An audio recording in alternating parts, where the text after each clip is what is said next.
in. There we go. So, everyone, lovely to meet you all. So my name is Chrissy. I'm going to be taking over from Julianne for the rest of your course. So that's for today and tomorrow's session and next week as well. Very lucky for her. She's off on her hollybobs, off in the nice Lanzarote sun next week. Although that does mean that I get the pleasure of getting to work with you guys for the next couple of weeks. So that's great. Just a little bit about me then. So I've been working with First since November. So 8-9 months, something like that. And then before that, I was working over at what is now the King's Trust, the youth charity, helping set businesses up and work on business plans and doing one-to-one support over there. My own freelance / self-employed experience, I am a freelance musician. I'm a saxophonist. So I have had the joy of doing all the marketing and all the self-promotion and having to work out finances and all that good stuff as well. And I do that alongside my job here at First. So have kind of been where you guys are in terms of like having those business ideas and wanting to get started and explore that idea. And I just love working with people that are, you know, that are innovative and want to do something for themselves. I think it's absolutely brilliant. So it's so lovely to meet you all. And I'm excited to hear all about your business ideas. No pressure. Juliana says you're a fantastic group. So I have been buzzing, looking forward to this all day. So yeah, hopefully we'll have a really useful, really resourceful couple of sessions before doing our pitches and celebrating all together next week. Hi Billy, we've only just got started, so we're just going to be cracking on there. Lovely stuff. Okie doke. So hopefully this is going to work. So what we're going to be talking about today then for session 5, we're going to be looking at understanding how to access help and support in business. Going to do a little bit of a reflection in that time as well. I want to hear from you guys, hear a little bit about, you know, what you've been up to so far, and yeah, just know a bit about you and your ideas. We're going to be talking about business support. So what support is actually available for you at this stage of your business journey, and how can you access that as well? A lot of people, when they are starting up in business, one of the first things that they kind of say is like, you know, don't know where to start, don't know where to get the help. There is so much support out there. It's fantastic. It's just knowing where to go for that and what is going to be suited to you and to where you're at as well. And we're going to start looking at business networking today as well. Networking is another one of those things that some people, well, people either love it or they fear it. But hopefully we're going to be giving you some tips and helping you along with that networking journey as well. So that's going to be today's session. We'll do just a little bit of a reflection on your session 4, which was last Wednesday with Julianne. And you were looking at the competition and the market and risks and challenges as well. Just to get us warmed up, does anybody want to share anything that they took away from that session? Anything that's stuck in their mind that they've been reflecting on since last week?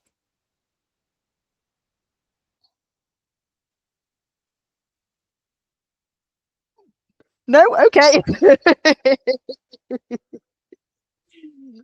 I'm going to take that as, oh my God, we learned so much. Where do we even begin? Oh, I get that. Don't worry.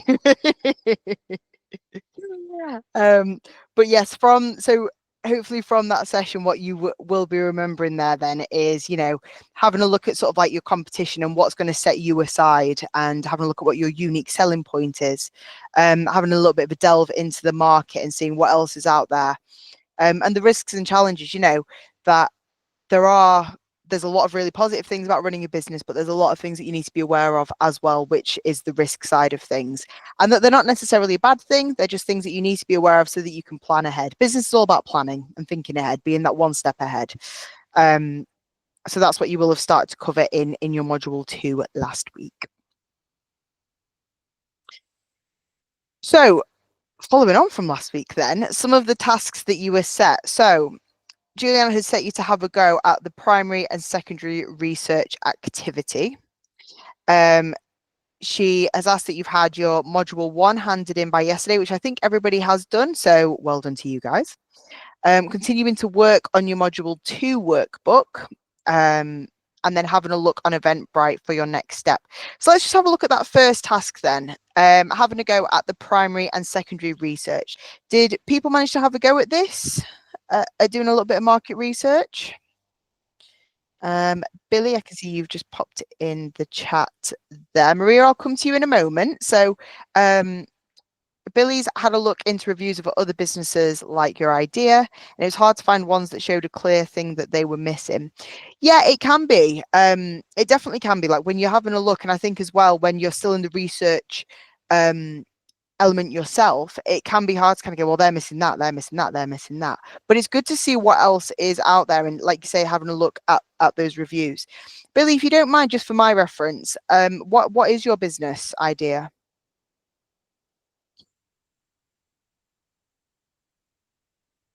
And just whilst you're, oh, I thought someone was going to talk then. Yeah, if you just want to pop that in the chat for me, Billy, and then whilst you're doing that, Maria, I'll come to you. So have you managed to have a go at doing some primary and secondary research? I've done this a bit before, because I was working with someone who told me to do the sort of SWOT analysis, kind Yes, of. yeah. So yeah, I've looked at other people in my area, my immediate postcode. I'm a counselor and I want to start private practice. So Okay. I've looked in my immediate postcode. I think there's 13, like in the MD26 area. Okay. So I thought, at first I felt a bit discouraged, to be honest. Because I was like, there's so many. But then Yeah. I thought, you know what? I mean, the 13th one could have said, there's so many and not gone on. Or they've gone Hmm. on and joined, so why not me? You know? So yeah, I've done a bit of that. I've looked at like I went on counseling directory and I looked at who's here and what they offer, and where they're similar to myself or different. Um, so yeah, I've done a bit of that and I have an idea what's what. I think there's anyone with quite the same combination as I do, but you know, and I'd say my kind of USP would be me being not British. Hmm. So Yeah. Yeah, absolutely. I think you've highlighted a couple of things. Like you say, if there isn't that same combination out there, then definitely. And there's a couple of different points that you're coming at this from. But did you find that doing that research was helpful to you to help kind of like shape your business idea and shape your offer? I mean, I'm offering like the three aspects of counseling I like to kind of work with.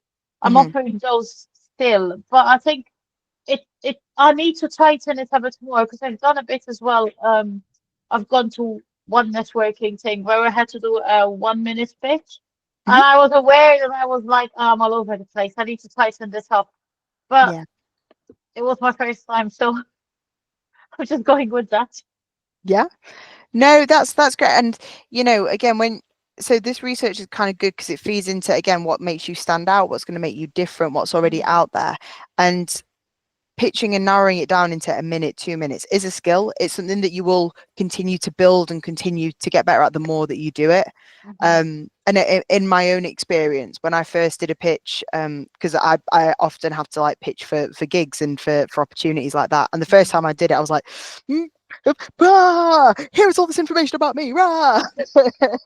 And because there's so much that you want to say and get out there, but refining it and bringing it together and having that confidence and backing yourself is something that Mhm. will definitely build up there.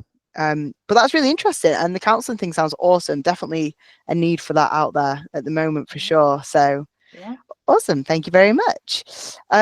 So Billy, just continuing on that from the chat, you said that your idea is a website with sustainable clothing to help raise funds for conservation charities, and you want there to be an education element, maybe a blog or articles as well. That sounds great. Really, really cool. And I suppose with that, then what you can look at is other businesses that are obviously doing sustainable clothing, but also businesses that might not necessarily do the clothing, but have got that education element as well. So you can kind of move your research into that element of it as well. But that sounds amazing. Really good idea. And again, I think the more kind of like research that you do into this, the more you'll see where your unique selling point is there. And Rachel, you've looked into what is already in the community and what they offer. I'm wondering if there was a gap in community-based services. Yeah, absolutely. And this sort of information is the sort of thing that you'll discover the more research that you do and asking those right sort of questions. And part of that is also, for example, going to networking events and doing a little bit of that research, talking directly to people, which we're going to talk more about today as well. Okay. Sounds like people have had some like really good insights there. And unless anybody else wants to share any sort of research that they've done, we can move on. What I will say is it's a really good task to continually do. Doing a little bit of market research each week is a really good way to continue to build your business idea up as well. So if you haven't had a chance to do as much of that this week, make sure you are doing it for next week. Obviously, we'd love to hear all about it, but for your own benefit as well, it's really good to continue to do that research for you. Beatrice, you've said construction and interior, good finish and on time. Nice, very nice. Beatrice, what's your idea? Sorry. I'd like to do a construction and interior decor business. Oh, fantastic. Yeah, that's great. So when you said with good finishing on time, is that what you're hoping to offer? Is that kind of professionalism, like with good timelines and things like that? Yeah. Fantastic. That's such a great idea. I've actually, one of my other cohorts, one of the learners, her business idea is to set up a directory for like female-led construction businesses. So I might need to put you in touch after this, actually, because I think you're exactly the sort of person that she would want to work with, and we love bringing people together. So yes, fantastic. Lovely. So yeah, so the other task from last week, as Julianne's put on there, handing in those module workbooks and having a look on Eventbrite for your next step. What we'll do is talk a little bit more about Eventbrite today when we talk about networking as well. Fantastic tool, fantastic. Okay, so just a little reminder then, you've completed your first two modules. So module 1 being the skills and knowledge required to run a business, which is all about you. Module 2, understanding the opportunities and risks within business. So that's about the business, the idea itself, what's happening. And then today is where we're going to move on to understanding help and support in business. And again, that's all about what else is out there and how you can access that support that's already there as well. So that'll be today and tomorrow. And then next week, we're going to have a go at those pitches, which again, I've heard you've all done a little mini pitch and absolutely smashed it. So pitching next week is going to be easy for you, I'm sure. And then we'll be having the National Career Service come in to talk to you a little bit about the support that they offer leading on from today. And then we'll have a celebration as well. So module 3 is going to be this week. And as a little recap of, what we have covered so far. That there. We've covered all these different things you'll remember in the first week when you were talking about Ikigai and your different values. Love a bit of Ikigai, really do. And we've been covering sort of like vision boards and how actually starting a business might meet your personal needs as well. Had to talk about goal setting and actually getting those goals and those targets written down. You're 42% more likely to achieve your goal if it's written down. So it's really important that you continue to set those goals as you go through. Reviewing sort of your personal finance and starting to do some creative thinking as well. You'll have had a go at your Scamper and start to refine your products and services. So already you've covered so much in the past 4 sessions. And yeah, moving ahead, as we say, we're going to be looking at support and networking today, your National Careers Service workshop, and moving on to pitching next week. So lots of good stuff still to cover.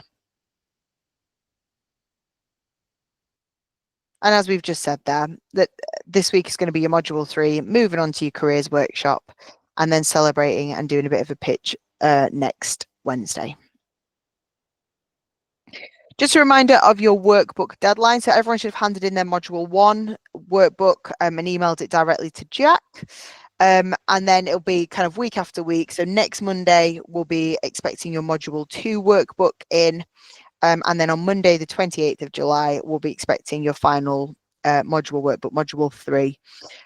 If you are struggling with any of these deadlines, or if you need any additional support, as always, you know where we are. You can get in touch with Jack. I would say you can get in touch with Julianne, but again, she'll be sunbathing, so maybe not her, but you can get in touch with me, and we can make sure that you are up to date on everything. And if you've got any questions or if you need any further support, we can do that for you. So yeah, so just a reminder that every Monday you've got a deadline for a new module workbook there. Okay, has anybody heard of the phrase, it's not what you know, it's who you know? A couple of people sort of nodding there, yeah. Yeah, Billy thumbs up, Rachel thumbs up, yeah, absolutely. There's a reason that it's a popular phrase, and because it's true, you know, you can equip yourself with as many skills, as much knowledge, all that good stuff. You can equip yourself with that and you can study. But if you don't know the right sort of people, then you're going to be a lot further behind than if you do. And this is why when we say there's so much support available and not a lot of people know about it, again, you can upskill yourself on finance, you can upskill yourself on marketing. You could tell me all about the construction industry inside and out. You could tell me all about, say, counseling inside and out. But if you don't know the sort of support that's there and the right sort of people to help you put that idea into action and put that into place, then yeah, you're going to be at a little bit of a standstill. So that's why, as part of this course, we like to show you what the support is out there and give you the tools to be able to access that support as well. Because there's so much out there. When I was starting my business, if I knew about half of this stuff, it wouldn't have taken me as long to get going, I don't think. So it's definitely worth tapping into some of that support there. Okay. Who do you go to for support? I keep talking about support. If you have an issue or if you want some advice on something, it doesn't necessarily need to be, you know, business related. It could be anything. It could be that, you know, like me, you poured a little bit too much oil into your car the other day and you didn't really know what to do about it. Whenever you have something that you need a little bit of further support on, who do you go to?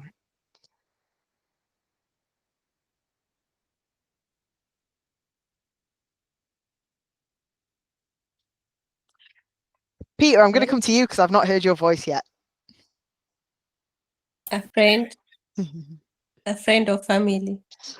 Okay, so Beatrice, yep, we've got friends, we've got family, absolutely. They're your support network, the people that you can lean on for all sorts of different advice and support, aren't they? Absolutely. Depending on the problem, well, yeah, basically, depending on the problem, well, if you know somebody in your community or you know a friend of a friend, you can ask them. Yeah, absolutely. So reaching out to people with, say, maybe like specific knowledge. So again, if you put too much oil in your car, then you might want to reach out to somebody who knows a mechanic, for example. Yeah. Yeah, absolutely. Peter, just whilst I've got you talking to me, do you have a business idea? Yes. I'm okay. I've got one thing which I had many, so I've had to decide on which one was going to be, I think, more sort of realistic. And it's a shelf for windowsill or for any sort of cabinets or whatever, but the mechanism is spring loaded. So okay, you would use less tools, sometimes not even tools, and you can just clip them in, and it'll be sort of spring loaded under pressure. I mean, it's so basic, and I've done a little bit of research, and there's nothing like that out there of what I've searched up. So yeah, but like I said, it's been quite a mind boggle to try and figure on which one, because there's so many different ideas I've got. So you've got to narrow it down. You've got to have one. You can't have many. Maybe later on you can bring the many in, but not now. I was just going to say, like, there's no such thing as, like, you know, having too many ideas. I think it's just putting them in order of when you're going to action them and start to explore them. Definitely. Yeah. But no, that sounds great. And again, if you've done your research, you see there's nothing else like that, then that's great. And you know, you're amongst people who are, for example, like going into construction or that might have offices set up that could benefit from this. So Yeah, Yes, that sounds great to there's a me. big spectrum. There's a big spectrum, and not a lot of lions out there that are doing the same thing. Yeah, But that's only what absolutely. the basic research is. Yeah, I'll have to look at it, dive into it a bit more deeper. But so far, there's nothing like it. Well, it sounds like if you've had that many ideas and you've managed to narrow it down to one, that's a win so far. So Yeah. Yes. fantastic. Oh, well, that sounds great. So yeah, so again, I suppose like linking that to your idea, then you would maybe go to somebody who's had a little bit of experience, sort of like maybe within manufacturing or something like that, to be able to get that specialist knowledge there, for sure. Who else could you go to for support? So we've got friends and family, we've got sort of industry specialists. Anyone else? Organizations. Such as? Yeah.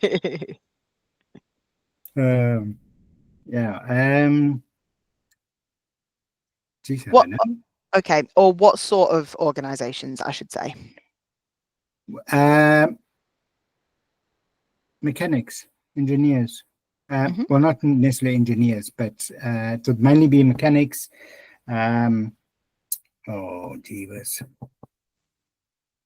Yeah, that's actually caught me off guard there. Because, I mean, normally I would just sort it out myself or I'd read up about it. But I know what Yeah. you mean. You got to, if you don't know, you got to go to somebody. So, Yeah. no, I think I might just skip this one out. That's so good. No, but yeah, actually using the services of people who organizations that are there to provide specific support. Yeah. Yeah. Oh, I know. Sorry, AA. Yes, AA, or like RAC or somebody like Yes. that. Yes. Yeah. Yeah. Or Absolutely. Google. Yeah, for Or sure. Yeah, there we go. Google. Google, YouTube, yeah, definitely.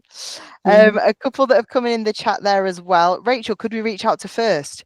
Yes, we are a form of support. You've all come to us because you're looking for, some support or some advice with a business idea. We're an example of support that you could go to. And Billy, go into different forums. Absolutely, both types of support there. Like say, I know Beatrice was saying you Google something, but it's true. You go on Google, it'll come up with forums, it'll come up with chats, like discourses that are happening online. YouTube, for example. There's a lots of different types of support that might not come to your mind straight away as being a type of support, but it's there. So some that we've come up with, and we have covered a few there, and thinking, specifically about sort of business support. Job centre for we get quite a few people that come through to us. They'll have been referred to us from job centres because they refer people onto sort of like different organizations that can help with either employment or self-employment or education training. So some people will go to the job centre for support there. Banks. If you've got a business idea that is going to cost you a fair amount of money to get started, you might want to go to a bank to see if you can seek out finance, for example.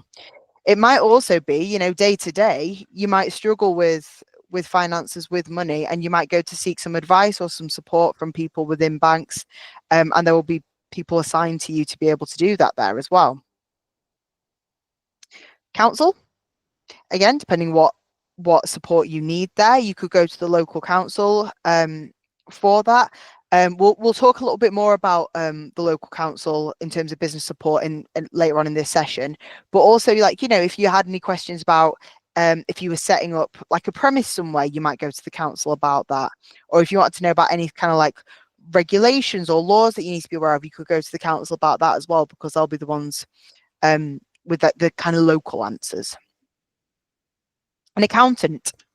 In an ideal world, you're making so much money in your business that you can't keep track of it. And when something like that happens, you might need somebody such as an accountant to help you out with that. Similarly, if you start a business and you've got people coming in to work for you and come on your payroll, it might be that you need an accountant there to help you out with making sure you're paying them the right sort of money and everything they're entitled to as well. But an accountant is another form of support there. I've just looked outside and the heavens have opened. Oh, I'm glad I'm inside at the moment. Okay. Libraries. Again, I'll talk to you a little bit more about libraries in the area, but you know, libraries are a great source of information, great resource to use there. But also they have a lot of specific services that you can access through libraries, particularly when it comes to business, that can give you that kind of specialized industry knowledge, which we'll talk more about. Employability workshops. So National Career Service, who are going to be coming in with us next Tuesday, they'll be talking to you about the self-employment support, but they also do employability workshops. If you wanted to upskill to go into a specific career, or if you wanted to just improve your skills to enhance your CV, or you fancy a change of career and you want to see what that's all about, there are employability workshops that are out there that can help you out with that. First, very well said in the chat. We are a type of support that you can come and access for advice and guidance and skills to help set businesses up, but also because we are quite well connected, we can point you in the right direction of relevant support to you as well. Friends and family, as we said there, they are your nearest and dearest, the people that you will reach out to. You know, sometimes they can support you in what you're going to have for tea. Do I go for a Chinese? Do I go for an Indian?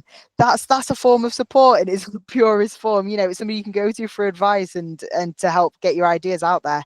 Same with business, same with any sort of decisions. Friends and family are there. Similar to kind of what we'd said about forums there, but Facebook groups. So like groups of people that have formed these groups that they can post advice, questions, queries, things that are happening. Facebook groups and social media groups are becoming increasingly more popular for those sort of communities. We mentioned about National Careers Service, about the support that they offer, and again, you'll hear from them next week. Websites, internet, you go on Google, you type in, I've overfilled my car with oil, what do I do now?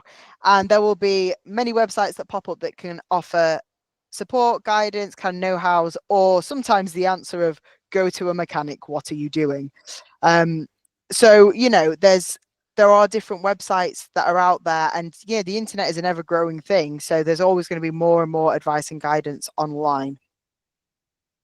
Social media generally, again, you can create sort of like Facebook groups and social media groups, but sometimes, like, you know, you'll see tips and like news articles and other articles and things like online on social media that can be really relevant to you.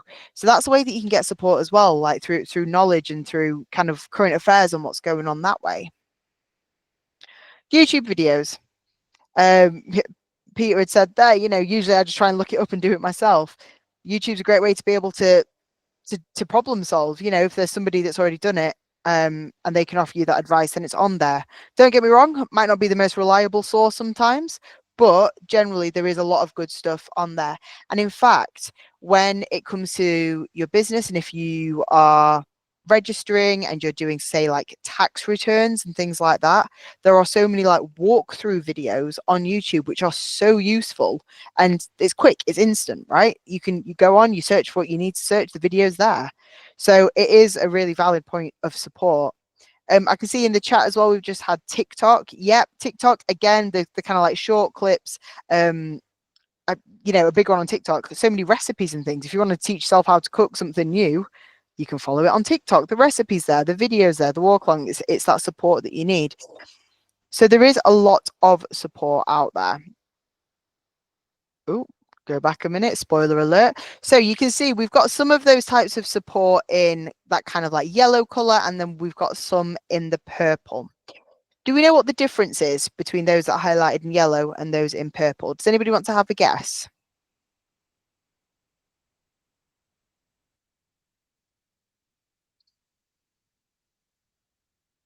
Yeah, Maria? Is it like they're more informal, kind of? Sorry, I got to go and answer the door because there's someone at the door. That's okay. That's all good. Rachel, I saw your hand went up as well. Yeah, I was Hiya. just going to say the same thing. It's informal, you very much. informal. Yeah. And what's the difference between the two? Off the top of my head, I don't know. That's okay. But you are absolutely spot on with that. It is the I difference don't know is what everyone's going to open, then you can. They might be the glass bottles or they might be the kettle and the toaster. I don't know.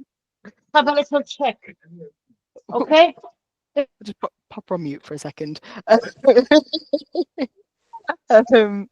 So yeah, the difference there is formal or and informal. So the formal support that we talk about is services that are provided by professional, trained employees who are typically paid for their work.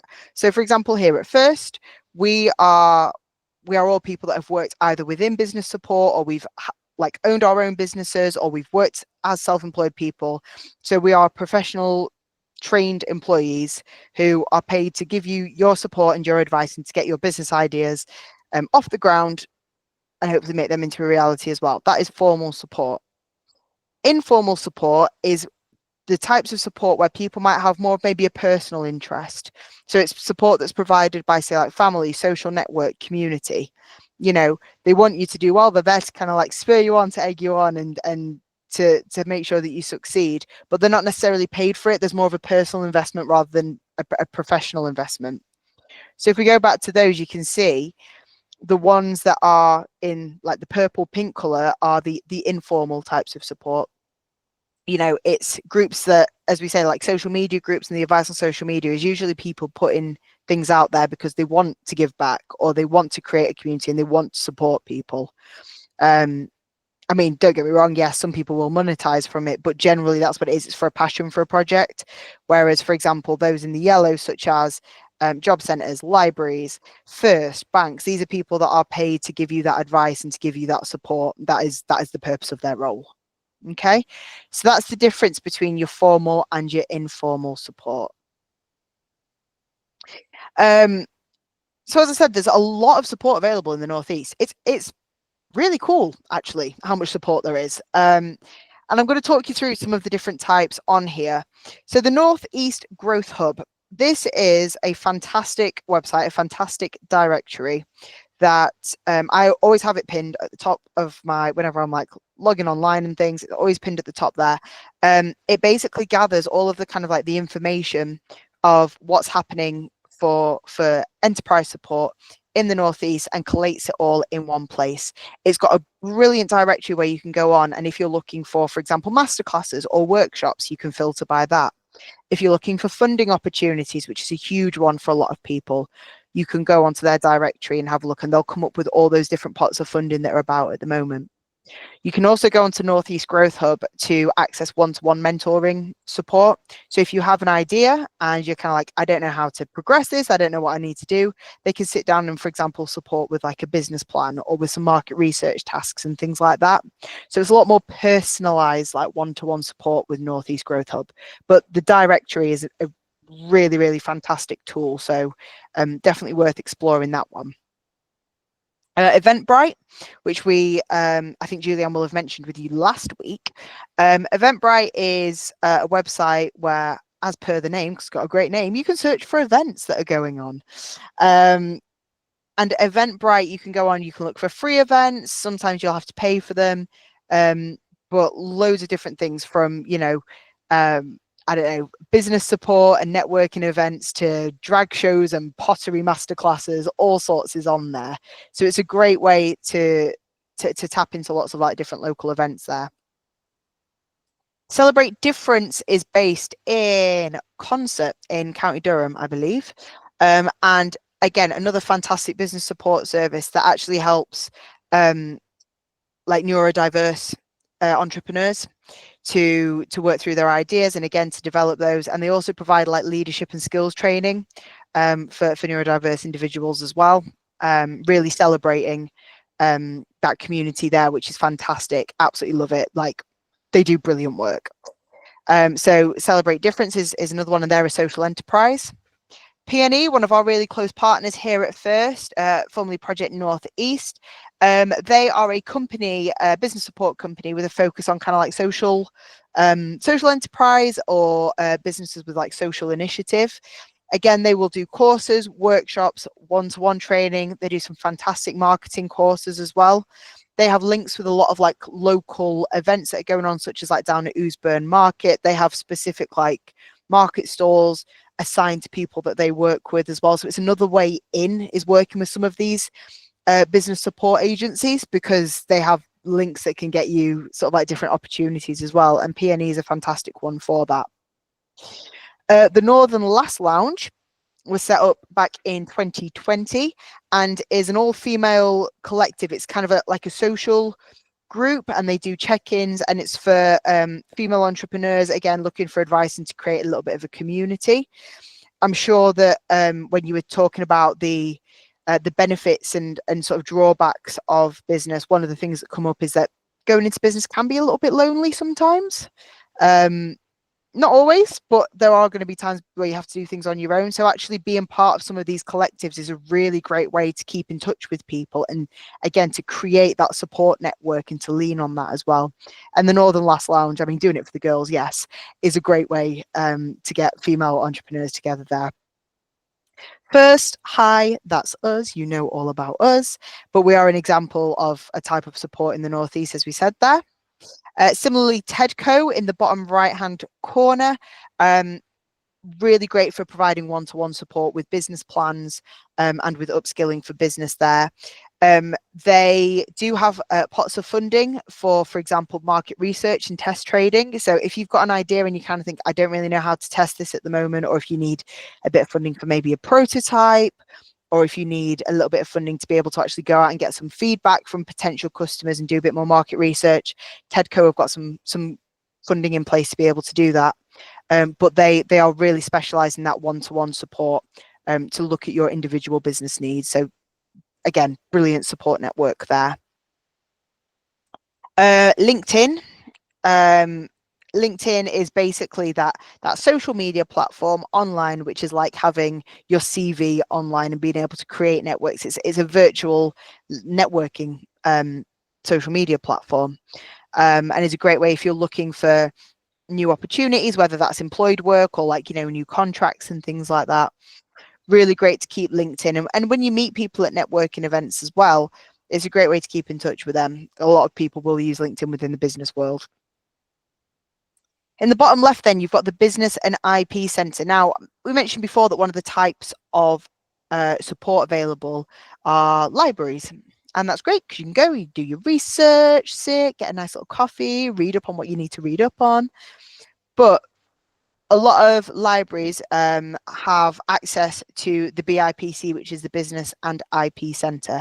This is a specific business support service that you can access by going to the library, and they've got all sorts of resources that are so useful for small businesses and for entrepreneurs. One of the things that you can access is something called Cobra, and Cobra is a database that has lots of like industry snapshots and business profiles that when you're doing your market research, you're looking into the industry, you want to look at like the trends of what's happening, you want to think about what legal things you might need in place, what the rough startup costs could be, again, specialized support. They have these amazing like business profiles that you can access free of charge to be able to do your market research and upskill. So that they're great there. They also have access to what they call experts in residence. And these are groups of people. I think you can access, off the top of my head, I want to say it's up to 12 hours of support from them. But these are people that have specialized knowledge that can help you with a specific area of your business. With a lot of business support, you go to them and they'll say, tell me about this. And they'll look at a little bit of your marketing strategy and a little bit of the legal side. But the BIPC, Business and IP Centre, you could go to them and go, do you know what? I've got absolutely no idea how to copyright this idea or how to patent this product. And they have specific experts on these sort of things that you can book time in with to help you out with those queries as well. So again, fantastic one-to-one specialized support. This is just a handful of what's available in the Northeast. Has anybody heard of any of these other organizations before? Couple of nods, couple of shakes. Yeah. Has anybody access to any of these other types of support?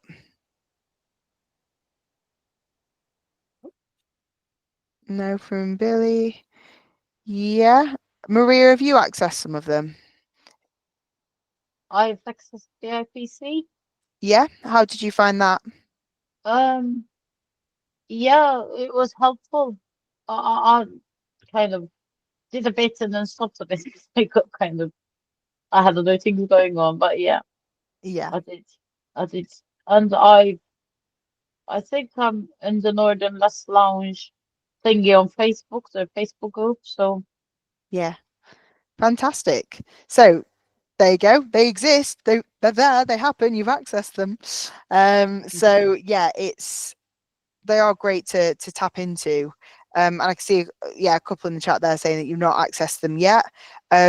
Make sure you do, because it's most of the time this support is completely free as well. Peter, you've got your hand up. Yes, just a question here regarding this. I mean, like you're showing us all these different sort of support groups, or companies or whatever, but is there let's say you've got an idea, you go to one group or one person or whatever, and you tell them your idea, and then they will then point you in the direction of who to go, that is, or the different groups that can help you with the different sort of aspects of getting that thing that you want to do up and running. Yep. Or do they all do it? So all of the businesses will differ slightly in what they offer. But you can access multiple. So it's not that, like, for example, you would tell me about your idea and I go, do you know what, you're best suited to BIPC. I might say to you, do you know what, I can see that you need a little bit of help with like your marketing, for example. I might send you over to PNE because they've got a really good marketing workshop coming up. And then whilst you're doing that, it might be worth you going to TEDCO to access some one-to-one support to build your business plan. And to help you do that, you could access BIPC to go and do some industry research. So it depends on what the idea is. Yes, yeah. And what you're looking for. But everybody has a slightly sort of like different offer. That a lot of it does overlap, but some of it's going to be more suited to others. And one of the ways that you will find that out is by actually going to these companies, and because it's a community of support. Okay, so it's not like we're here going, there's all this stuff available, but you should just stick with us because we're the best. We're saying there's all this stuff that's available to you, and it's worth getting in touch with them, exploring, and seeing how they can support you, and if it's the right sort of support. Does that make sense? Yes. So hypothetically, I would go, let's say, to Northeast Growth Hub. Yeah. I would then tell them my situation, what I'm doing, as much information so they've got a good picture. Yeah. And then they might not do some of the stuff, like you're saying, that they will then refer me to someone else, but they could help with that, some of the stuff. Yeah. In that sort of respect. Okay. Yeah, okay. Absolutely. And it's within the best interest of these business support companies to do that, because the wider value of having all these incredible businesses in the Northeast or in any sort of community is that it feeds back into the economy and it feeds back into the community, right? Yes. So although, yes, it's great to go, we've supported that person, it's even greater to go, we've helped with a little bit of this here, but they also got help from this company and this company. And this is why, like I say, we in this section will say there's all this stuff that's available. And as part of what we offer as well, after you've done like our level 1, our level 2, we make it part of our thing is to get in touch with learners and say, actually, what support do you need? Who is going to be best for you? And we can signpost you in the right way. Yeah, yeah. Well, it's like a family, and the Northeast does need more sort of, businesses and growth, if I can put it. Yeah, absolutely. And, we're going to talk more about networking today as well. And, an amazing part of networking is kind of like sharing the knowledge and sharing those support networks that are out there and being able to sell the benefits of it to benefit as many people as possible. So, yeah. Okay. It's good. Thank Big you. family. Yeah. Fantastic. So and I know I've thrown a lot of names and things like that out there as well, but obviously you'll all be able to access these slides after today. So if you want to go back and refer back to some of these, you absolutely can do. Throw some more stuff out at you again. King's Trust, for anybody who is under the age of 30, this is the King's Trust. As I say, this is where I formerly used to work. Fantastic organization, youth charity, helping young entrepreneurs, or say younger entrepreneurs there. They can provide workshops, one-to-one mentoring, and they do actually provide funding as well. So another great resource, and they can help you build a really expansive business plan there as well. Using Eventbrite, making sure that you're searching for things that will be really beneficial to you. So, you know, it might be that actually you don't know what sort of support there is out there for specific things. Like, yes, okay, you might have gone to BIPC and had some information on marketing, and then you've gone to PNE and had a bit more information, but it's still not quite hitting what you want to do. You could then go onto Eventbrite and see that actually there is an event on how to specifically brand and market a counseling business. And you're like, brilliant. Okay, very specific, but that suited to me. So using Eventbrite as a starting point to kind of think about what sort of events you want to be going to and things is a really good resource as well. And, you know, you can see here there's things such as like a lot of these support networks that I mentioned before. They will post their events on onto Eventbrite as well. So like, you know, things such as Build a Business. For anybody that's coming to our summer social on Thursday, Peter, I saw you signed up earlier. You will find that through Eventbrite as well. So we get a lot of people that come through for those sort of things because they can just find us on there. It acts as a bit of a directory as well. Again, there are lots of sort of specific business events that you can attend depending what your idea is. There is a lot of sustainable business support and events out there, such as Creative Central Newcastle came up with this. This was back in May, but I think they've got another one coming up in August. You know, how to be a sustainable creative, how to build a sustainably creative business as well. So making sure that you're looking at, like, you know, elements of it. I know Billy, was it you that's looking to do the sustainable business with the education element as well? It could be that there are specific workshops and specific masterclasses out there that are aimed at, for example, sustainability, but also where there might be an educational or an enrichment element to a business as well. So keep an eye out for those sort of things as well. And there's some more information on sustainable creatives on there, which again, you'll be able to read through in the slides after. I suppose there's a little bit of a plug here for further support that we do have here at First.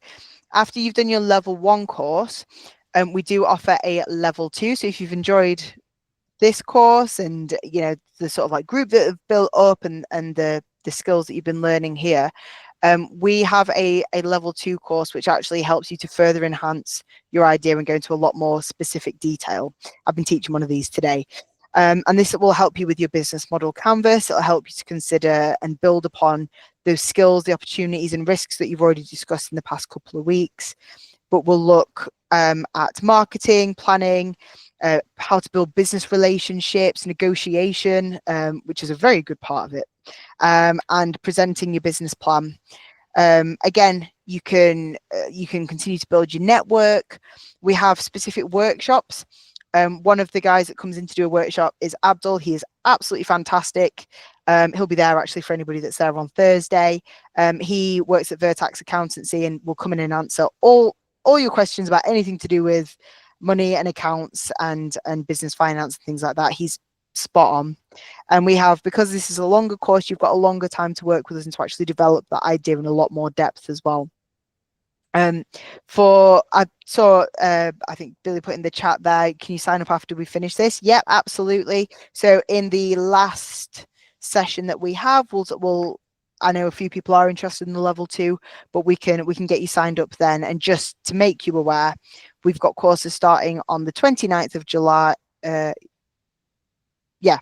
of July, and the 25th and 30th of September as well. Did I say 25th? I feel like I should say 2nd. I'll confirm these dates with you, but the start and the end of September. So we've got a few different level 2 courses coming up. And some of them are online, such as this one. Some of them are face-to-face in our office, and some are a hybrid, so they're a mix of both. So I will get those dates out to you next week, so that if you are interested, we can get you signed up. Again, just for that sort of like more in-depth support there. Okay. What we work on within the level 2 course is the business model canvas. And you can see here, this is basically a condensed kind of business plan into one canvas where you get to look at all the different elements of your business in one place. You've got your key partnerships, your key activities, your key resources, customer relationships, segments, channels, and we help you build up that knowledge so that you could answer these different elements about your business idea. This also helps us to highlight, as we mentioned before, if there are bits of specific support that you need.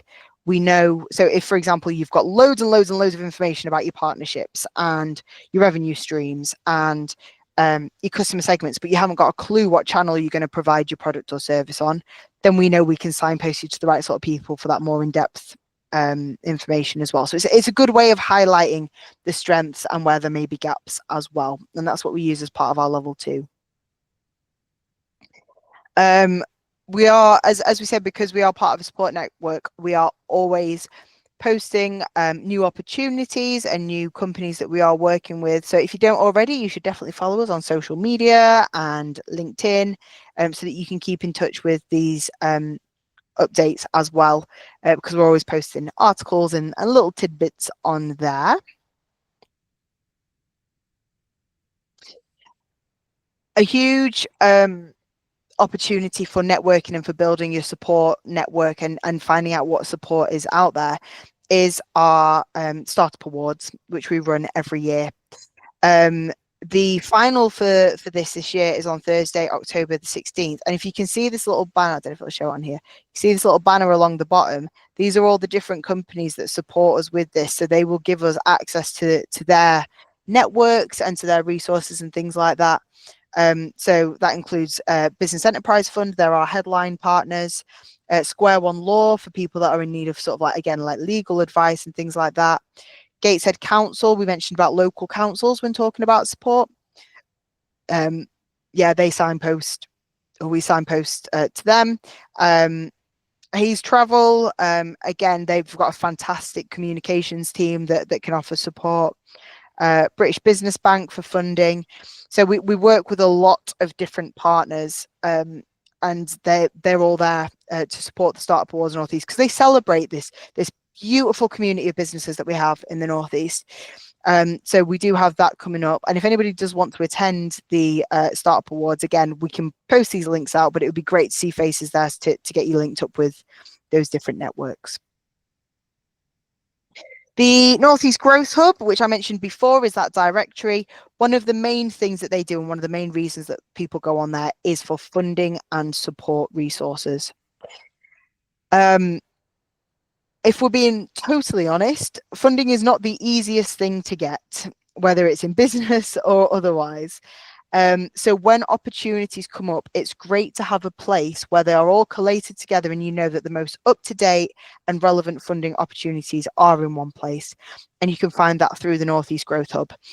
You can filter them by location, by what it is that you're looking for, rather than, you know, seeing these adverts of, are you ready to start a business? Get money here. And then you go through 10, 11, 12 different stages of it to then go, actually, I'm not eligible for that, or that's not suitable for me.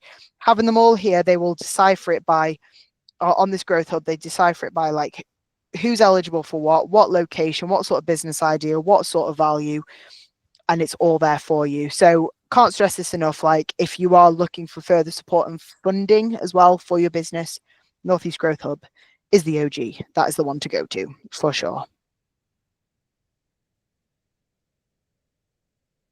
There are lots of business support funds that are out there as well, that once you get sort of trading. Oh, fantastic, Beatrice. Love that you're interested in that. So you can see, yeah, there's lots of different support funds out there. So this is for growth as well. So once you've got your business up, obviously we're all sort of in the idea stage or in the early stages at the minute. As you start to develop your business and as it starts to grow, then there are specific growth support schemes out there, such as the North of Tyne Business Support Fund, and they can do what's called like match funding. So they will match what funding you put into certain projects between £3,000 and £8,000 for you to be able to actually get a bit more funding towards that to fulfill services, products and things. I'm not going to go into too much detail about them now because we're not at that stage yet, but again, it's good to know that there are support networks for different stages of business, in the early stages and in the growth as well. Similarly there, but for Sunderland. So thinking about this, we mentioned so many different types of support there. What I want you to have a think about in your, and this is for your workbooks, is I want you to think of 2 of those types of formal support that we've mentioned and 2 of those types of informal support that we've mentioned as well. And I want to know what are the benefits of these. So 1 or 2 benefits of each of those types of support, and what are the negatives. It's not being harsh if you're finding negatives in something, it's just good to be aware of. So for example, here at First, you could say that we're a type of formal support. One of the benefits could be that we have professional knowledge and we've got good networks, but a negative could be that we don't provide funding, because we don't. It'd be great if we did, but we don't. So if you're looking for funding, then that could be a downside. And this kind of links into what you were asking earlier, Peter, about, you know, do all the things kind of like offer the same, or is there specific bits and bobs? If you know what the benefits and the negatives of each are, then you know which is going to be more suited to you at different stages. So I'm going to give you all, I'll give you all just over 5 minutes there to come up with 2 types of formal support, benefits and negatives of each, and 2 types of informal support as well. So let's crack on and talk about accessing support then. When it comes to accessing support, it's really important to know how you can actually get in touch with these people. So we mentioned before about, you know, it's important to go out and actually see what's available and to hear about, you know, what specific skills or what specific knowledge that certain organizations can offer you. The first thing that you need to do is just like be confident, you know, go to these companies, and if what they're offering you isn't right for you, then don't feel like you have to take it just because it's free or because, you know, it sounds good. Like, make sure you're accessing the support that is suitable and right for you. And if there's something that you're not sure on, you know, ask the people around you to actually say, actually, do you know someone who might be able to give me a little bit of legal advice on this? Or do you know somebody who, or do you know a company where I can do a workshop on this? It's about being confident and kind of seizing the day with it. So what I want you to do is a bit of an action plan. Is for the next activity in your workbooks, I want you to come up with at least 3 different types of support. So they could be the ones that you spoke about before. And I want you to find out, how would you find out how, like, where you can access that type of support, and what process needs to be followed to access that. So again, if you were going with First, so type of support first, how to find out where you can access that. So think about how you found out about us. Did you look us up online? Were you referred to us through a job centre? Had you been with another organisation? How did you find out where to access us? And then what process did you need to follow to access us? So that would have been a phone call or an online form, and signing up to a course. So I want you to start to have a think about 3 different types of support, and we're looking at kind of the process of how you get to them here.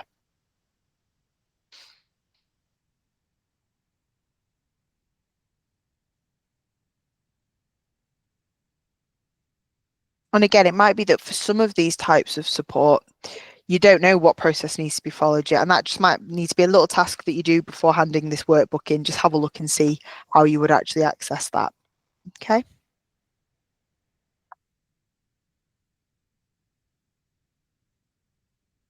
Maria. So how you can access the support would be how you found out about. Yes. Okay. Yeah, exactly. Okay. Thanks. No problem. I'll give you 5 minutes to get these bits written down here. Okay, does anybody want to share one of the types of support and how you found out about it and the process that needs to be followed? Anybody want to give me an example?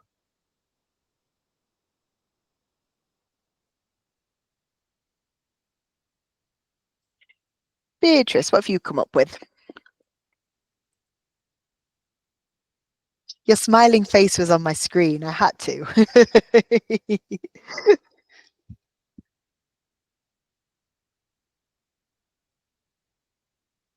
Okay. Yeah.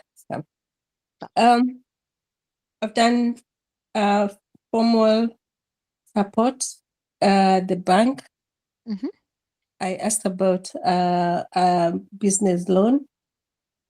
Then I had, the process for the bank loan is too long, and then they ask for so many things that sometimes when you're starting a business, you don't have. Yes. How I came to know about FAST, I just Googled and then they emailed me immediately after filling the form. Oh, wow. Another informal is, like for example, TikTok, they give you just short information, which you can't follow up later. Yeah. Map. Yeah, good couple of examples there, and it's good to kind of like know about how you found out about it, because it can help you to discover sort of like other types of support as well. So if you know you found out about something, for example, on TikTok or online, then it's a good way to think, oh, what else could I find on there as well? Really good. Yeah, great example there. Rachel, do you want to share an example of something you've come up with, whether that's on mic or in the chat? Sure, I used formal support and I looked at Creative Central in the Northeast because it's quite relevant to what I want to do. Yeah. So for how to find it, you can research the company online, or you can reach out to you guys for recommending them. Yep. And how to access support, you can sign up for their updates on their website, and they have a whole section dedicated to the available opportunities they have in regards to funding, workshops, commissions, and workspaces. Yeah, spot on. Yeah, really good. So, and again, you know, where it says what process needs to be followed, it might be that, like you've highlighted there, Rachel, it might not be that I have to sign up to a program now. It can be that you're signing up for those updates to see what they've got coming up when there might be something a little bit more relevant as well. Yeah, spot on. Thank you so much for sharing those. So again, you might want to continue to work on that if you're not sure what the process element of that is right now, but you can see this is the sort of thing that should be going through your head when you're looking at accessing new types of support generally. And that's a really good activity to do, even as the business grows. And I can see Billy, you've just popped in the chat there. So you went with first, you found out through an ad on social media, and you then had to sign up, do a phone call, and then a review questionnaire. You got networking events, which was advised through a course. You go on the internet to book a ticket, attend and ask a question. And Facebook groups, you go into the app and search them, and then search related topics and scroll through the groups. Join, post queries, and receive comments from like-minded people. Really good mix there as well, Billy. Well done. Really, really good. So we've highlighted some of the types of support that are available, like formal, informal support. What I want to go on, there we go. What I want to talk about now is business networking. So this word gets thrown around all the time. I'm going to a networking event. I'm a networker. What does it mean? If I ask you to define what networking is, how would you describe it to me? Does anybody want to have a go?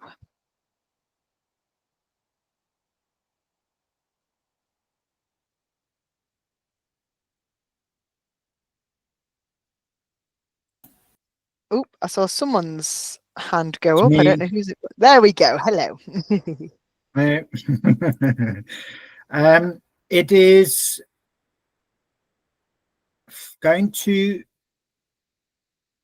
a function to meet like-minded people that could help or give you answers to questions that they've probably done or been through already. Yeah. That's Alright. a good way of describing it for sure. Yeah. Anybody got any other suggestions or anything else to add to that? Maria? I don't know. I've heard it described as like you don't go to sort of tell people what you want. You go there to listen to what they have to say. But then I find myself getting lost. That's why I'm not really a big fan of networking. I find like my attention goes off. Like I feel like it's like a butterfly. Like that's interesting. Oh, that's interesting. And I've forgotten myself then my bits. I find it a bit difficult. I know it's important, but I'm not exactly a fan. That's fine. Yeah, but I mean, so but the essence of what you were saying there is sort of you go to maybe share a bit about yourself, but listen to other people as well. Yeah, so really good thoughts on networking there. Now, networking is about interacting with people and engaging with them for mutual benefit. Now, the only thing that with your definition there, Peter, is when you said it's going to an event. It's not always necessarily just an event for networking, but the rest of it, spot on. You go to get answers to questions, to build that sort of like base. It can help you to establish a new business or to grow an existing one. And as it says there, and we've touched upon, we're both there, you can use networking as a tool to find investors, so people that are going to give you money, customers, so the people that will use your service or or buy your product, staff, so people that will work for you, suppliers, people that will work with you, and business partners as well. So you can use networking as a way of finding business partners with minimal cost to your business. And this is the thing about networking. If used correctly, it's a very cheap way of getting a lot out of other people. So it's a great way, as it says, to like establish your business, get your name out there, get talking to people. And kind of what you were saying there, Maria, it's not just about saying, this is me, this is what I want. It's about listening to other people, what they want, what they have to offer, because, okay, it might not be relevant right now, but, you know, in a year's time or something, or 2 years' time, you could have met with somebody who is looking specifically at supporting businesses that are earning over £20,000, which you might not be there right now, but in a couple of years' time, you might be. If you've networked with that person, and then in 2 years' time, you're like, oh, I now fit that criteria. Hey, friend, remember me? I now can help you and you can help me. Brilliant. You know, so there's a lot sort of that you can gain from networking. What we're going to do, Maria, I'm actually going to start with you because I know that you kind of mentioned this. So you said you weren't really a fan of networking if you'd been to an event or something. So what was it that you'd been to, and was there any benefits that you actually gained from that? There's this thing called small business vibes, something like that. Mhm. And I think the benefit was I did, like I said, I did the pitch, and it made me aware of I need to be a bit more focused rather than all over the place. I felt like maybe it's because like the nature of who I am, like I'm a counselor, and there was a lot of complementary therapies, and I just felt slightly, I don't know, almost in competition. I don't know. It didn't feel very. I didn't feel like it fits me very well. I don't know if that makes sense, really. No, I think so. I think it does make sense. But then my counter argument to that would be maybe you haven't found the right sort of networking event to Possibly. suit how you how you work, because it's not a one size fits all thing by any means. I've been to some networking events where I walk in, I'm like, oh my God, why did I ever think about going into business? This is awful, rah. And then I've been to some where I'm like, I was meant to be here all along. but it's just finding the right sort of ones to suit you, what you want to get out of them, and how you work as well. Has anybody else done any sort of networking?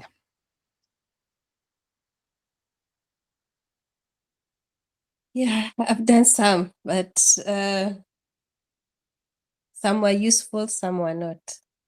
Okay, so if we think about a useful one that you went to, do you want to tell us a little bit about that? And again, what benefits that you gained from that? I met a lot of intellectual people who had big business ideas, and yeah, sometimes you get inspiration, sometimes you get, people can help you, sometimes you just get people who can help you in future, if not now. Yeah. Yeah. Absolutely. So I Yeah. like that word, that inspiration. Sometimes that is what you need. If you're in a room of like-minded people, or if you're in a room of people that have done, quite a lot, like with their business, or they share their story, then yeah, you kind of walk away and you're like, I can take on anything, I can rule the world, let's go. And good networking events can do that for you, and which is really, really cool. But it's being with, again, in that right sort of, at the right sort of event. You all said there's been some that weren't as useful. Do you want to share your experience of that?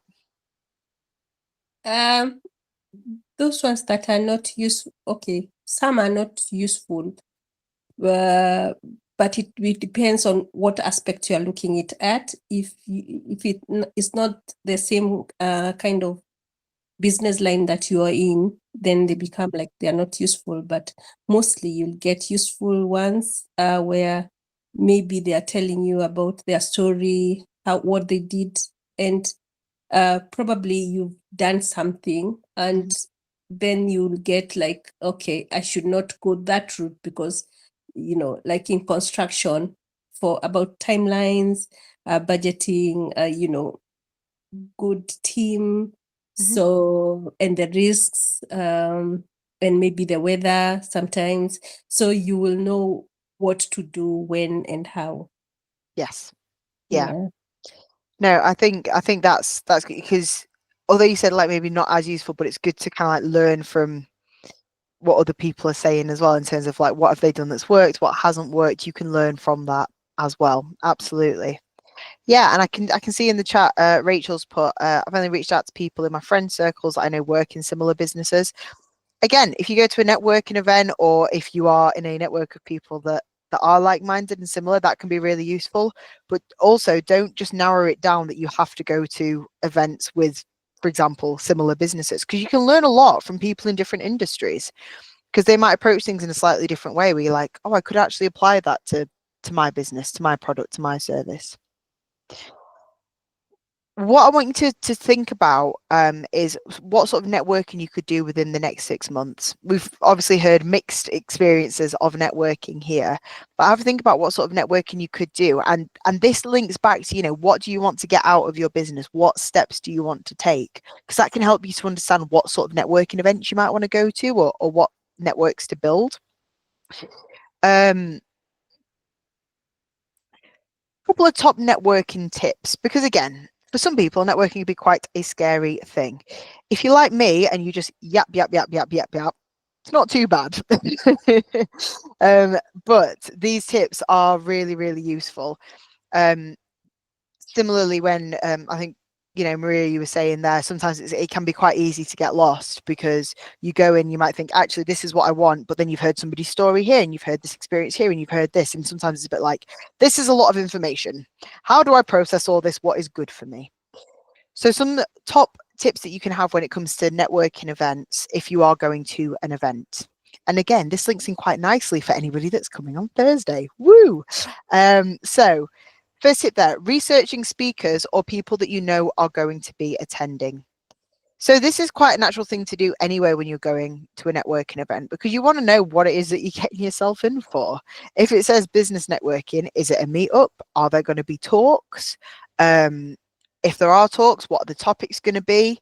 What sort of people are going to attend? That way as well, if you know who the speakers are, and if something you're maybe a little bit worried about is that you don't know like how to network or how to get in, if you know what they're going to be talking about, you can prepare some questions beforehand that you can go and talk to them about at the event. And similarly, if you know the sort of people that are going to be going there, do a little bit of research on them. Then you might know what sort of industry they work in or what sort of businesses they work for, so you can get that specific interest. When I'm talking about researching, that doesn't mean, you know, I don't know, finding out every single thing, like how many kids have they got, like how long have they lived in Newcastle or something like that. It can be, you know, we mentioned before about LinkedIn. You can go on, like LinkedIn is a public platform, so there'll be information about what they've done, what events they've been to recently. There can be information about what work they've done. So again, you can use that to your advantage to think about, okay, what can I get out of this? What do I want to know from this person? Refreshments table. Food brings everyone together.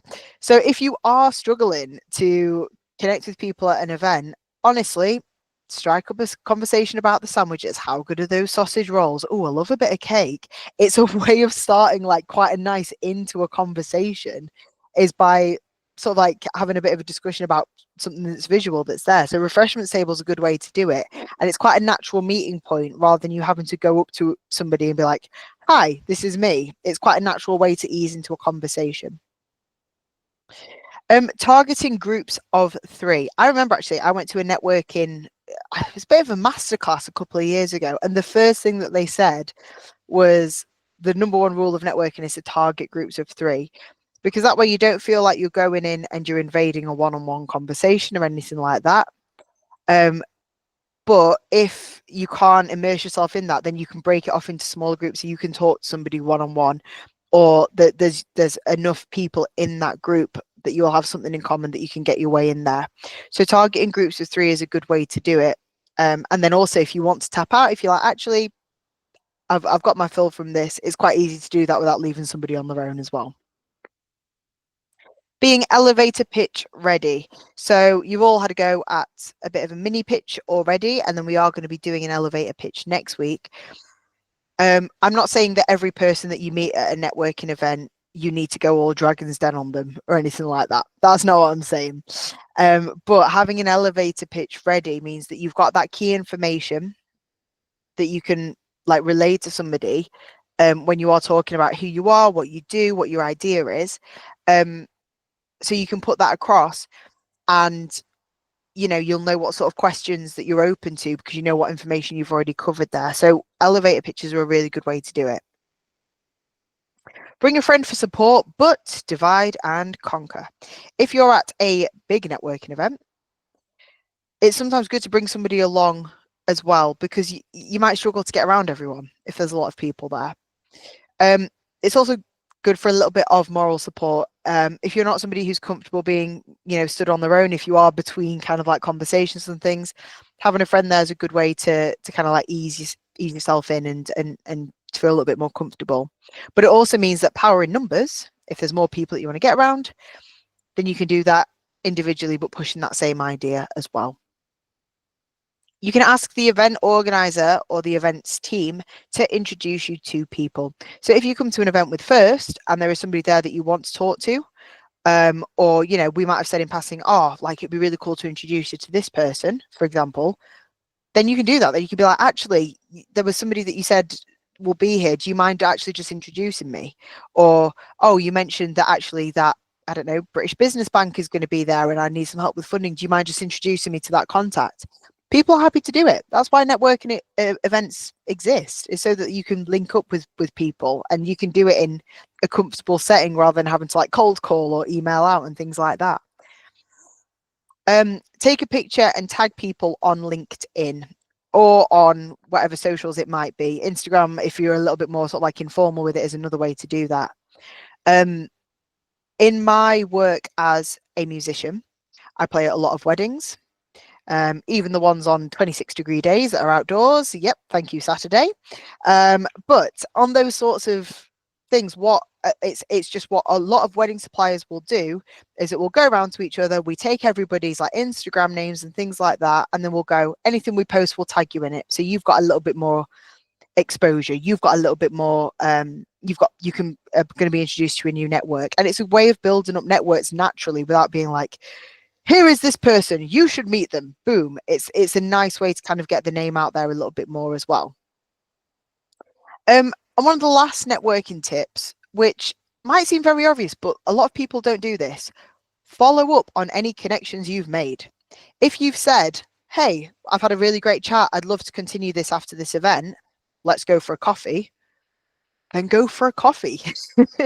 It seems very obvious, but I think sometimes, as we say, if you are a little bit overwhelmed at these events and you're like, I've made all these new people, like met all these new people, I need a bit of time to decompress, it can be easy to pass up those connections. Make sure you're making the most of them. Jump in with them. Make sure that you are following up with them, because that's how you're going to build that network and create those opportunities for yourselves. Again, seems obvious, but we're all guilty of it. So there are some top tips there as well. Maria, you've got your hand up. I just went to this one event, so maybe it wasn't the right one for me. But I got the feeling when I was there, everyone was kind of almost aggressively pushing their stuff. Like they come to me and they go, "Oh, I've got this great business coaching thing. I can help you with the business side of things." And then they go like, "Oh, it costs X, Y, Z," and they're in some cases quite expensive. I mean, someone offered, who did social media, she offered to do me something for nearly £1,000, and I was like, "Excuse you?" I didn't say that, but I did choke on whatever I was eating at the time. Yep. It just feels like, I don't know, and that's why I said maybe I went to the wrong thing. But it did feel a bit like, so it left me not wanting to follow up, because otherwise they think I'm ready to take up your services and I'm not. So, yep, totally get that. Again, have been in very similar situations. The amount of times where I've been to events like with First and I've mentioned that I'm a musician, I'm not there for support for the music stuff, but they'll be like, do you have a social media package? If not, I can do you an offer on this. Or, oh, have you thought about this? What about your website? Do you want to show me your website? I'm like, girl, I'm not here for that right now. Like, step back. And it's true, but I think a big part of networking, first of all, is when you first meet somebody, it might seem obvious, but just state actually what you're there for. You just be like, oh yeah, I've just come along today just to see what's happening there and see, meet these kind of like people. Or, if somebody's there and they start trying to say to you, oh, I've got the social media package, you'd be like, you can always say something like, oh, that sounds really great. Like, I'll be sure to pass that on. I'm personally not looking for that at the minute, but it does sound really good. And it's good to know, like, because again, it can be kind of like people pushing themselves a little bit, but that's some people are going to do that. Another way to kind of counteract that is make sure you are doing your research on what the event is. So again, speaking from experience, like yes, I teach here at First and do the courses, but I am also one half of the events team, which is why I'm like, hey, come to the summer social. But the reason that we call it the summer social is because it's there as a social event. There is no gain from us. There is no gain from people to be there in terms of, we're trying to sell something or we're trying to push an agenda. It's that we are working with a very large group of people who we would like to meet and to connect and to be social in some way. So it's about being clear about what it is that you're getting yourself in for as well. There's another fantastic company in the Northeast called Silicon Mingle, and their networking events, they're called Silicon Mingles because it's for tech startups. And they put these events on monthly, so they're like a monthly meetup where people can go and they just talk about what's happening in their business. They're not there to get investment. They're not there to, get a marketing plan or anything like that. And they make it very clear when they are advertising that these events, that's what it is. It's to meet like-minded people, full stop. So it's sometimes about doing the research and looking at the fine print and seeing what's actually involved with that and thinking about what you want out of that as well. But again, I think the more sort of networking events that you go to, the easier it becomes to kind of think about, okay, is this the right sort of thing for me? And how can I kind of maybe like shut down the cell if I don't need that? comes with time and practice. But I totally appreciate what you're saying. Yeah, sometimes it is a bit kind of like, ooh, step back. Yes. So there are some networking tips for you there. As we say, some of the ways that you can find these different networking events are on Eventbrite and on LinkedIn as well. Eventbrite is one of the main ones for that. Absolutely. And again, LinkedIn people can like share kind of which events that they might be speaking at or attending themselves without posting the link. So that can be your opportunity to reach out and be like, that sounds really great. Is it open to everybody? So keeping an eye on what's out there is really important. And you know, again, if you type in business startup onto Eventbrite, it might come up with all sorts, but you might want specifically business startup and finance, so that you're narrowing it down. Again, it's being more specific to what you need. Okay, some benefits of business networks then. So I don't know, I think this has come across from people that have been to networks before.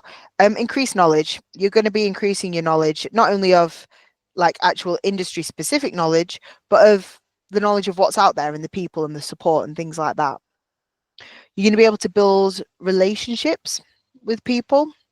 And again, they might not be useful to you this very moment, but they could be in the future. So you get to build those relationships and raise your profile as well. It's that whole thing, isn't it? Like, you can have the most perfect business and the most perfect business plan and the most perfect idea, but if nobody knows you're there, it's not going to work. So it's a great opportunity to raise your profile and make people aware that you're there, and creates those opportunities for you as well. Whether it's, I know, Rachel, you said you've been sort of networking with people that are in a similar industry. There could be opportunities to link up with people that aren't in the same industry, but these networking events might be a way that they present themselves. And creating those connections, like we said before. So connections not only directly with people, but you know, you're kind of connecting to their network when you start to network with them as well. Advice, Peter, as you rightly said at the start there, these networking events are a great way for you to go, and if you've got a question, then you can ask the answer for people that might know, or you can ask advice from people that have specific experience, and do it that way. Support, as I mentioned there in response to Maria, a lot of networking events are there for people just to catch up and support each other and be like, do you know what? You got this. It sounds like you've had a rough month with the business, but it's fine. You've got this. We all go through that. It's that reassurance. It's that support as well. And that's a great benefit of business networks. And as we said, there are future collaborations. It might not be something that is, you know, good for sort of right now, but in the future, you can definitely have that collaboration element there as well.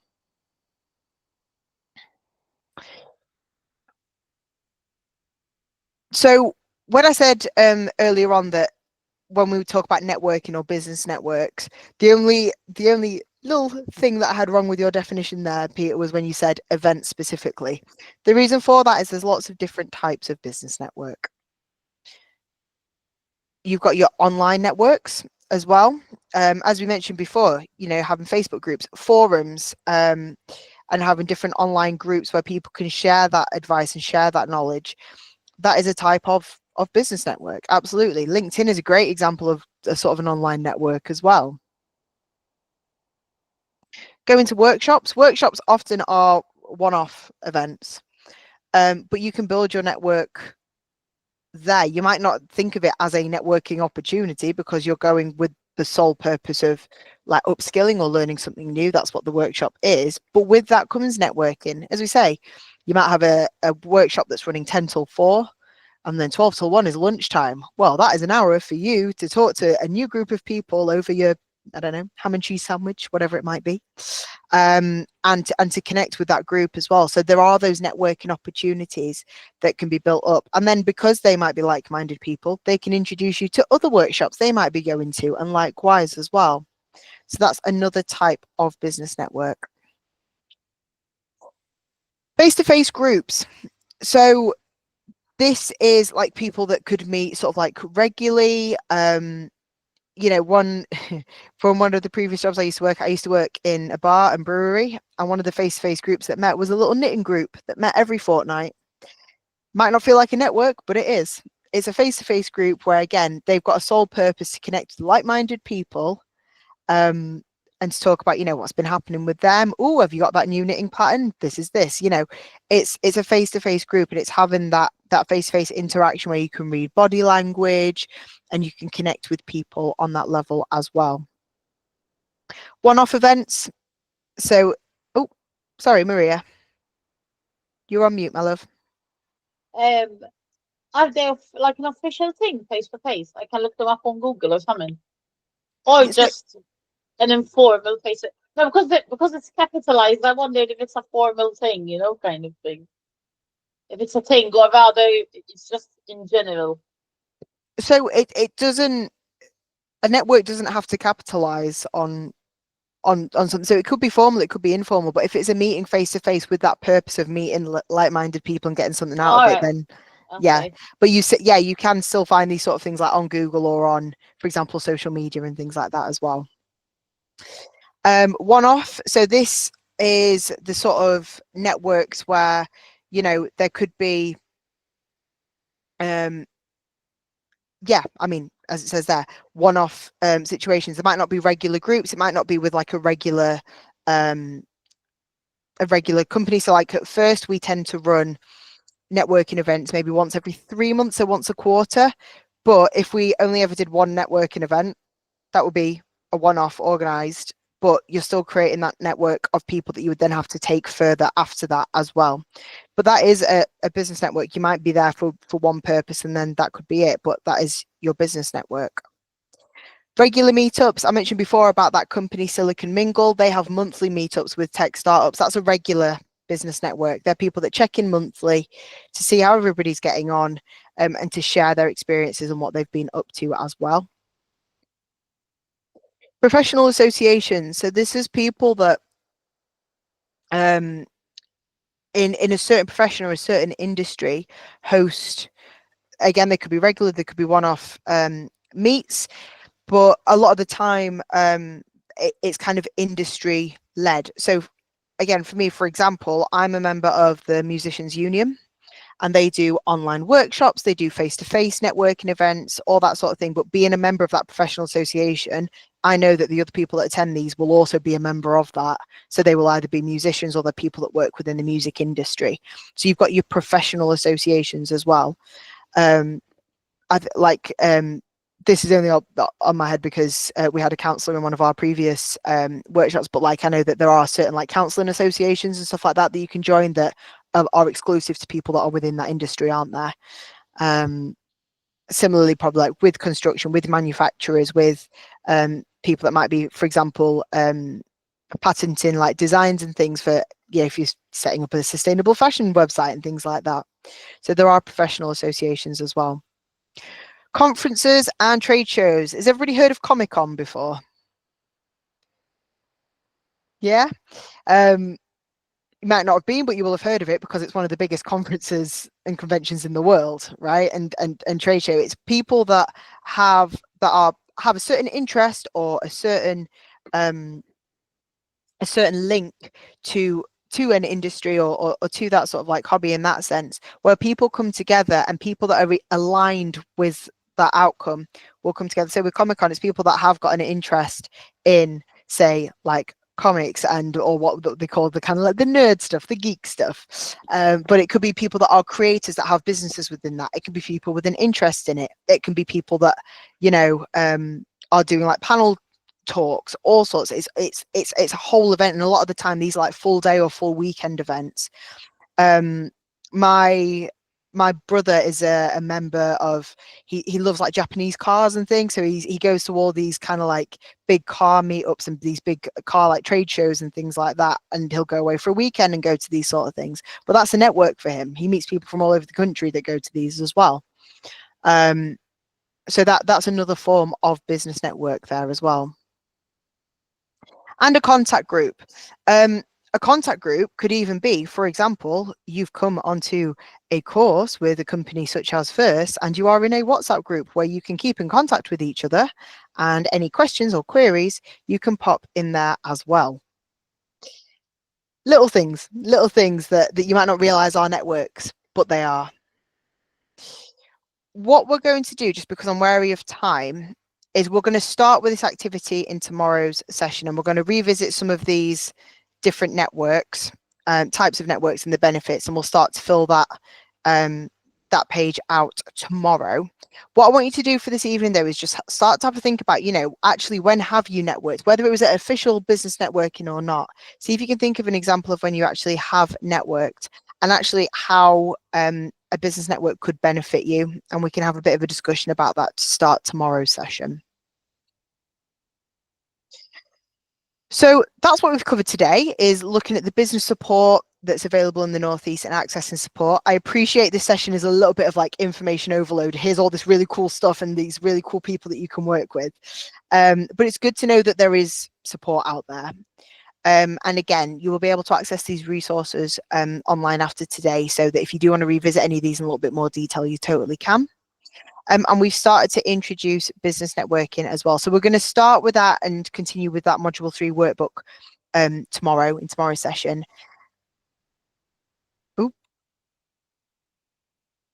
And we go back through all of these here. So we start to cover that support and that business networking.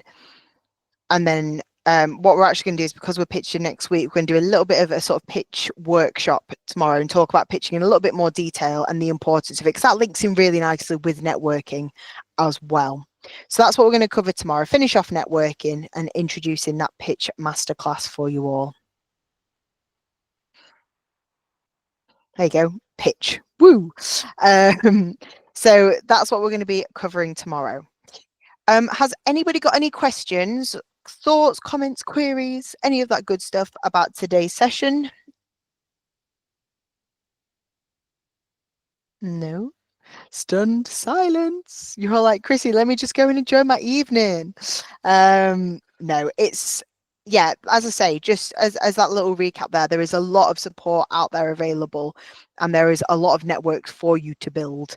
And hopefully with sort of like the content from today and building up that pitch, and as you continue with your journey, and for those of you going on to do level 2 as well, we can help you build up those skills to be able to tap into that network. Because yeah, it's not what you know, it's who you know. There you go. That's the closing comment. The drop the mic. It's not what you know, it's who you know. Fantastic. If anybody does have any questions between now and tomorrow, as always, feel free to pop them on the WhatsApp chat and we can answer those. But otherwise, you are free to go and enjoy your evening, and I will see you back on this link tomorrow at the same time at 6 o'clock. Thank you. Fabulous. Have a lovely evening, everyone. Thank you very much. Thank you. See you tomorrow. Thanks, guys.